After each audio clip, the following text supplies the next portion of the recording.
स्वागत है आप सभी का ब्राइट फ्यूचर में। लास्ट क्लास में हमने पढ़ लिया था परिमेय संख्याओं के योग वगैरह के बारे में, उनके घटाव वगैरह के बारे में। आज की क्लास में हम पढ़ेंगे अपरिमेय संख्याओं का योग, उनका घटाव, गुणा, साथ ही साथ में यूक्लिड विभाजन प्रमेय का, जो आपकी 10th क्लास का चैप्टर नंबर 2 है। उस प्रमेय से ही आपकी प्रश्नावली दूसरी होगी, साथ में प्रश्नावली 3 है बहुपद, वो भी बहुत आसानी से हो जाएगी। तो आज की क्लास में हम ढंग से पढ़ने वाले हैं। सबसे पहले अपरिमेय संख्याओं का योग।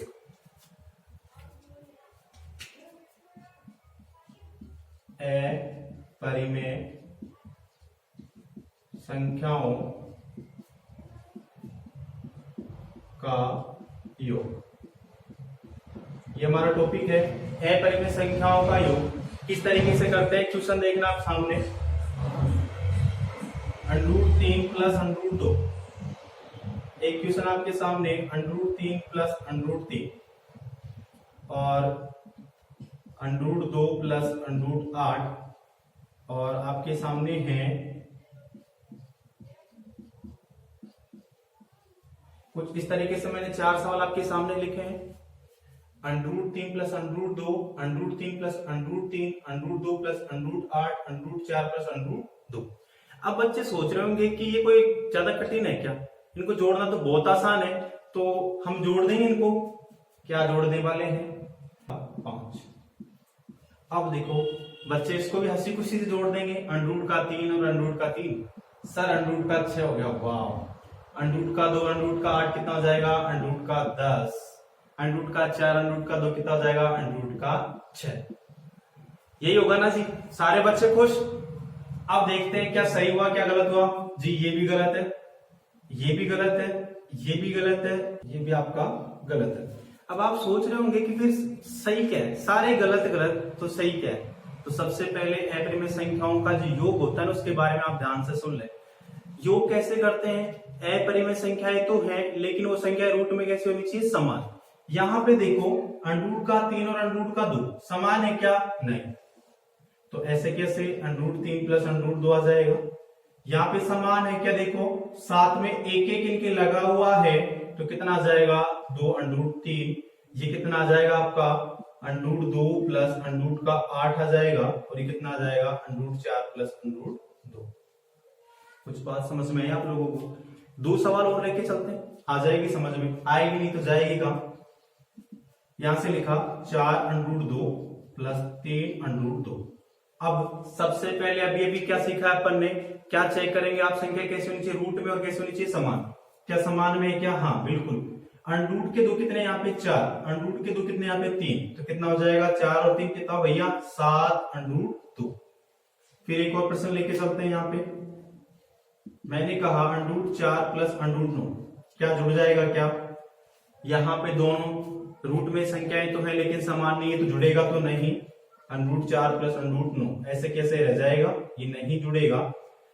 कहीं आप इसे √13 कर देंगे तो क्या हो जाएगा? गलत। अब कुछ थोड़ा सा एडवांस और सोच सकते हैं हम। क्या सोच सकते हैं इसमें?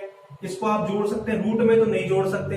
अगर हम इनका रूट हटा देंगे तो कितना हो जाएगा? 4 का तो 2, 9 का कितना हो जाएगा? 3। इस तरीके से तो आप जोड़ सकते हैं, लेकिन रूट में आप नहीं जोड़ सकते। तो सीख गए होंगे। एक प्रश्न और लिखता हूं, देखें यहां से किस तरीके से जुड़ने वाला, आसानी से जोड़ देंगे ना आप। तो देखो यहां पे दोनों संख्या कैसी है? समान है। साथ में देखो √3 कितने? 4, और एक ये रहा, तो कितना आ जाएगा? 5 √3। ओके। अब एक और लास्ट योग से संबंधित मैंने कहा आपको √5 प्लस √5 कितना हो जाएगा? √10 ना। हाँ देखो √10 होने वाला है, ये √10 हो जाएगा। जुड़ गया भैया। आपने ये कहा था सर कि दोनों संख्याएं कैसे होनी चाहिए? समान होनी चाहिए, और जोड़ देना। आप तो जुड़ गया। गलत हो जाएगा ये। आपको क्या जोड़ना है? √5 कितने? यहां से 1, यहां से कितना है? 1, तो ये कितना आ जाएगा आप लोगों का? 2 √5। क्लियर हो गया? योग करना आगे सभी को, तो इसका आप स्क्रीनशॉट ले लें, या फिर वीडियो पॉज करके आप इसे उतार लें। तो संख्याओं के घटाव के बारे में परिमेय संख्याओं का घटाव। प्रश्न में आपके सामने लिख रहा हूं, बोर्ड पे देखना। √3 माइनस √2, √5 माइनस √3,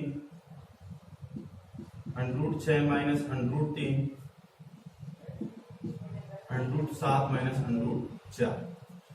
अब देखिएगा, यहां से अपरिमेय संख्याओं घटाव पढ़ रहे हैं। बच्चे सोच रहे हैं क्या घटाव, क्या गुणा, क्या जोड़, क्या सिखा रहे हैं। ये तो बहुत आसान है। देखो इनको तो हम ऐसे ही कर देंगे।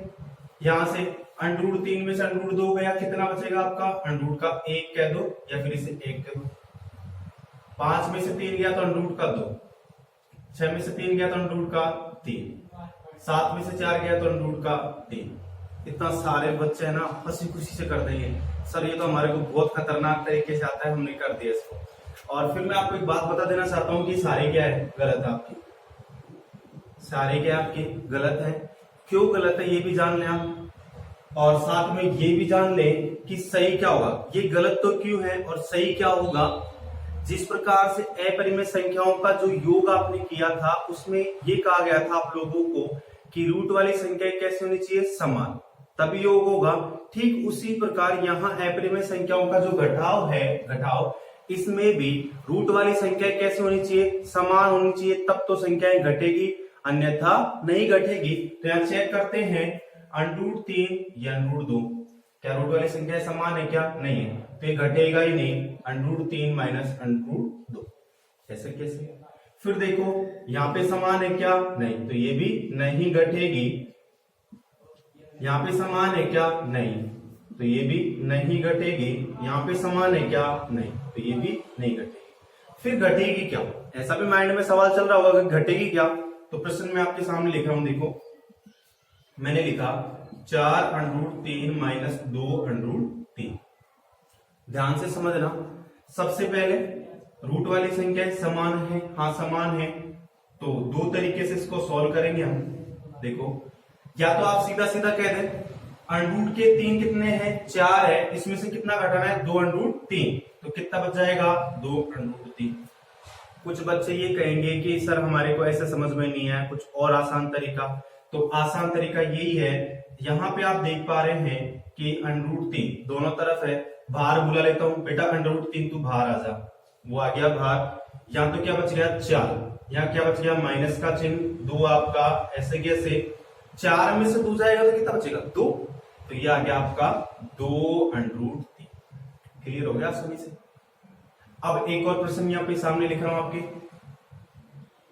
मैंने लिखा √ का 6 माइनस √ का 1। अब तो घटा दोगे, बहुत आसान है सर, ये तो √ का 5 हो जाएगा। और मैं कह रहा हूं ये क्या हो जाएगा आपका? गलत हो जाएगा। क्यों? अभी अभी सिखाया आपको, यदि रूट में संख्याएं समान होगी तो ही वो घटेगी, अन्यथा नहीं घटेगी। तो आंसर क्या होगा? √6 माइनस √ का 1। ओके, एक प्रश्न और लेते हैं आसान। मैंने कहा 10 √5 माइनस 3 √5। अब तो बहुत अच्छे से आप लोगों को क्लियर हो गया होगा कि क्या आंसर आने वाला है। सबसे पहले हम रूट की संख्याएं हैं उनको देखेंगे, दोनों समान है या नहीं है। तो समान है, यहाँ पे 10 में से 3 गया तो कितना? 7 √5। ये क्या होगा आपका आंसर? क्लियर है? तो सारे बच्चे इसको उतार लें ताकि मैं आगे बढ़ सकूं।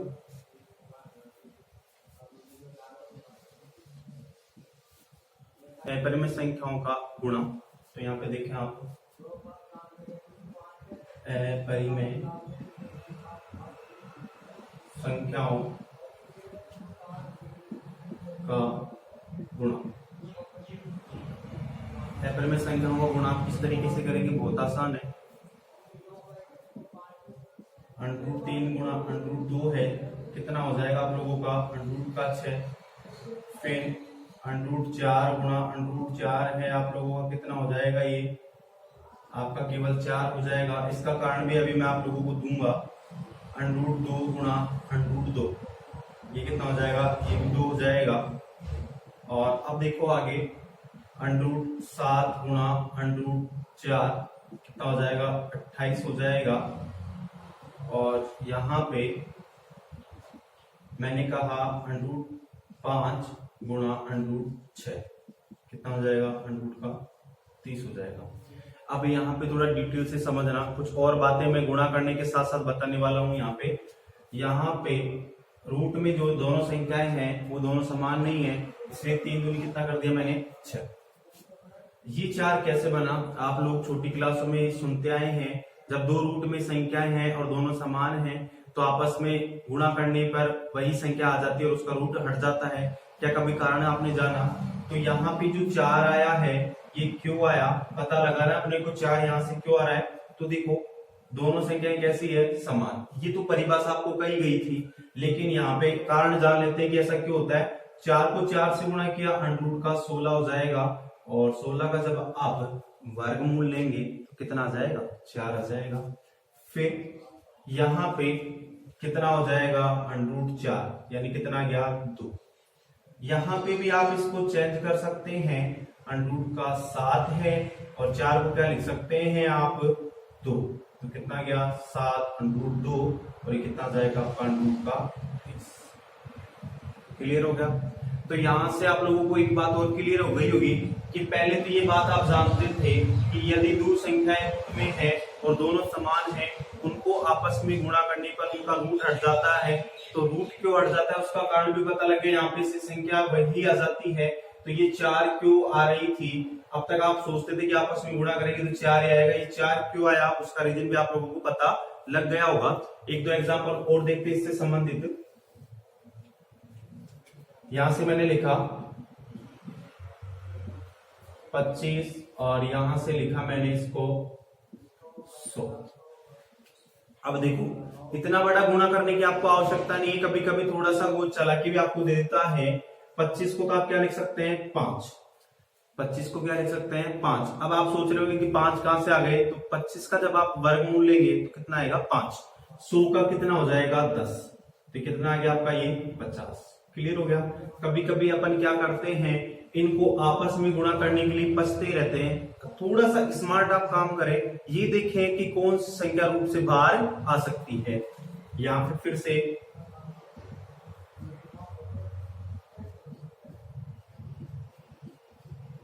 अब देखो 3 संख्याओं के गुणा हैं। अब आसानी से के साथ ही गुणा हो गया। यहां से देखो √3 ये तो सीधा सीधा कितना बन जाएगा आप लोगों का, 3। और किससे गुणा करना है, √7 से, तो कितना गया, 3 √7। ये क्या गया आपका आंसर। गुणा करना आ गया होगा सभी को। एक और लेके चलते सवाल। मैंने कहा √4 गुणा √4 गुणा √4 गुणा √4। तो आप सोच रहे होंगे अभी तो केवल 2 के बारे में पढ़ा था, तो 3 4 एक साथ आ गए और सारे कैसे है, समान। देखो यहां से 2 तरीके से आप इसको कर सकते हैं। 2 तरीके क्या होंगे अपने, देखो 4 का तो कितना हो जाएगा, 2। 4 का कितना हो जाएगा, 2। 4 का कितना हो जाएगा, 2। 4 का कितना हो जाएगा, 2। 2 दूनी 4, 4 दूनी 8, 8 दूनी 16। ये तो कितना आ गया आपका, 16। या फिर दूसरी तरीके से भी जो अभी हमने परिभाषा पढ़ी है, दो संख्याएं को आपस में गुणा करना है और उनके यदि रूट समान है उनका रूट हट जाता है। तो यहां से देखो कितना आ जाएगा, 4। फिर से इन दोनों के लिए देखो कितना आ जाएगा, 4 और 4 जो कितना होता है, 16। क्लियर हो गया? गुणा करना है ना सभी को, कोई भी दिक्कत नहीं लेनी है। पर इन सभी का रोल रहने वाला है आगे आने वाली प्रश्नावलियों में, दूसरी, तीसरी, छठी, 7वीं, 8वीं, इन प्रश्नावलियों में बहुत ज्यादा रोल रहने वाला है। वैसे पूरी बुक में ही है पर इनमें ज्यादा है सबसे। तो आप ये अपरिमेय संख्याओं का योग, घटाव, गुणा वगैरह में जो आपको सिखा रहा हूं अच्छे से आप सीखते हुए चले। ठीक है, मैं इसको इरेज कर देता हूं, आगे बढ़ते हैं। जो हमारा टॉपिक होगा वो होगा आपका अपरिमेय संख्याओं का भाग। अपरिमेय संख्याओं का भाग किस तरीके से करेंगे वो देखते हैं यहाँ पे। तो देखो प्रश्न के रूप में लिखता हूं, यहाँ पे मैंने लिखा 2√4 बटा मैंने कह दिया यहाँ से केवल 4। तो यहां से भाग कैसे जाएगा देखना आप लोग, क्या लिख सकते हैं इसको, 2 गुणा 4 कितना जाएगा, 2 बटा कितना, 4। देखो 2 दूनी कितना होता है, 4। 4/4 कितना गया 1। ठीक है, फिर मैंने लिखा 4/√, इसको लिख देता हूं मैं √2। ये भी भाग आसानी से लग जाएगा आप लोगों का। कैसे? यहां 4 को क्या लिख सकता हूं मैं √2 गुणा √2, टुकड़े कर दिए मैंने, और नीचे कितना है √2। √2 से √2 कट गया, कितना आ जाएगा √2। आगे देखते हैं, मैंने कहा आप लोगों को कि 1/√2। अब यहां से एक साथ दो टॉपिक क्लियर करते हुए हम चलेंगे। यहां से हर का प्रमेयीकरण और सीख रहे हैं, हर का प्रमेयीकरण। अब देखो यहां पे एक में किसका भाग देना है √2 का। अब √2 का भाग इसमें नहीं जाएगा, तो भाग देने के लिए हम क्या करने वाले हैं, हर का प्रमेयीकरण। हर का प्रमेयीकरण कैसे करते हैं, नीचे वाली संख्या से ऊपर और नीचे क्या करते हैं गुणा। कब? जब वो संख्या बिना किसी चिन्ह के हो। तो यहाँ पे √2 से ऊपर भी गुणा कर दिया, √2 से नीचे भी गुणा कर दिया। ये कितना आ जाएगा, √2 को 1 से गुणा किया √2 बटा √2 को √2 से गुणा किया, कितना आ जाएगा 2।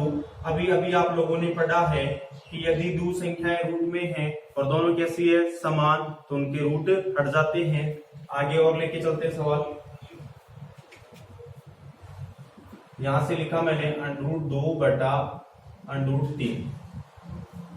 अब किस तरीके से भाग जाएगा, फिर वही हर का प्रमेयीकरण कैसे करेंगे, हर का प्रमेयीकरण √2 बटा √3। ऐसे कैसे ही है, मैंने क्या कहा, केवल उस संख्या के साथ कोई भी चिन्ह नहीं हो, सिंगल संख्या हो, तो क्या करने वाले, हर का प्रमेयीकरण कैसे, ऊपर और नीचे क्या कर देंगे गुणा। देखो ऊपर वाला तो कितना हो जाएगा √6 बटे में कितना आ जाएगा आपका 3। ये क्या होगा आपका आंसर। फिर थोड़ा सा और लेवल बढ़ा के चलते हैं। यहां से मैंने लिखा √2 बटा √3 प्लस √2। अब कुछ बच्चे पता है क्या स्मार्ट काम करने वाले हैं, √2 से √2 डायरेक्ट उड़ा देंगे, वो क्या हो जाएगा आपका गलत। इसको किस तरीके से करने वाले हैं आप, ऐसे तो भाग होगा नहीं। तो सबसे पहले आप क्या करेंगे, हर का प्रमेयीकरण कैसे करेंगे, √2 बटा √3 प्लस √2 है। अभी मैंने ये कहा था सिंगल संख्या हो तब तो उसी संख्या से क्या करना है, ऊपर और नीचे गुणा करना है। लेकिन यहाँ दोनों संख्याओं के बीच किसका चिन्ह लग रहा है, प्लस का। तो यहाँ पे नीचे जो हर में संख्या है उसके सहयुग्मी से आपको ऊपर और नीचे गुणा करना है, और उनके बीच चिन्ह किसका आएगा, माइनस का। तो यहाँ पे गुणा कर लेते हैं √3 माइनस √2 बटा √3 माइनस √2। ठीक है, यहां से आप क्या काम करने वाले हैं, इसके दो तरीके हैं, इसको अच्छे से सीखना है। एक आपने सीख लिया, सब कुछ आपको समझ में आ जाएगा। देखो √2 को √3 से गुणा किया, √6, फिर किसका चिन्ह आएगा, माइनस का। √2 को √2 से गुणा किया 2 बटा, फिर देखो √3 को √3 से गुणा करेंगे, कितना आ जाएगा आप लोगों का 3। √3 को √2 से गुणा करवाया आपने, कितना आ जाएगा प्लस का √6। ठीक है, सॉरी माइनस का √6 आ जाएगा आप लोगों का। फिर 2 को आप किससे गुणा करवाएंगे, √3 से, माइनस का प्लस का √6। फिर √2 को √2 से गुणा करवाया, माइनस का 2। ओके, ये तो आपका कट गया, कितना आ जाएगा √6 माइनस 2। 3 में से 2 गया तो कितना 1। अब देखो एक फॉर्मूला और होता है, उसकी सहायता से भी आप डायरेक्ट इसको कर सकते हैं। फॉर्मूला क्या होता है, यहां से मैं लिख देता हूं फॉर्मूला आपका कि a प्लस बी और a माइनस बी, ये किसके बराबर होता है आपका a² minus b²। a plus b, a minus b बराबर होता है a का स्क्वायर माइनस b का स्क्वायर। तो चेक करते हैं a प्लस बी। तो देखो a, मैं √3 को क्या बोल देता हूं, यहां से a क्या बोल देता हूं a, इसको क्या बोल देता हूं b। तो यहाँ √3 का मान तो कितना है a और यहाँ पे कितना है ये b। एक बार तो प्लस का चिन्ह, एक बार किसका चिन्ह है माइनस का, तो इसको क्या लिख सकता हूं मैं a² माइनस b²। तो देखो √2 गुणा √3 माइनस √2 तो आपका ऐसे कैसे है बटा, फिर यहां से a² माइनस b², a का मान कितना है √3 का होल स्क्वायर आपको करना है, माइनस b² यानी √2 का होल स्क्वायर आपको करना है। तो देखेंगे आप ये तो कितना आ गया